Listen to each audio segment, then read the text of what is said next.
Alam mo ba kung ano yung nag-iisang trabaho na sobrang hirap? Yung pinakamahirap na trabaho?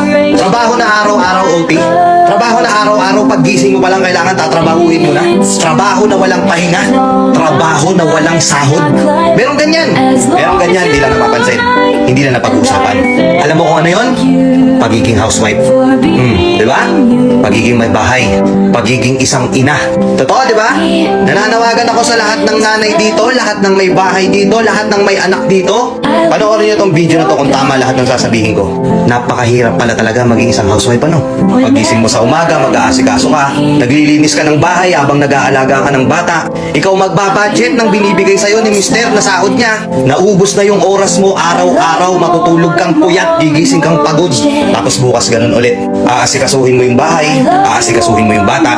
Magluluto ka, maglalaba ka, maglilinis ka, mamamalansya ka, maghuhugas ka ng pinagkainan. Ikaw gagalaw sa buong bahay. Tapos ano ka palit?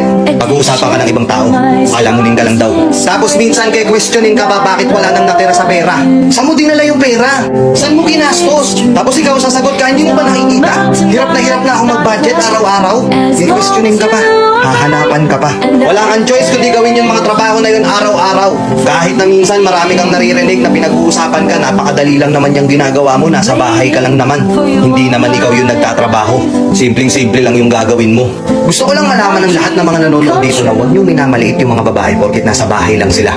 Hindi porket na andun lang sila, nasa bahay sila, hindi sila umaalis, wala na silang ginagawa. Sobrang hirap na trabaho. Sobrang nakakapagod.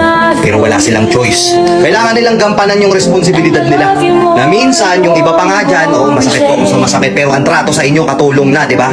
Minsan sasabihin ng mga nanay natin, hirap na ako maglaba, suot lang kayo ng suot ng damit. Ano ba, baso na lang, hindi nyo pa mahugasan. Nakaayos na yung damit mo, kukunin mo pa yung nasa ilalim na hindi mo man lang maibalik ng maayos.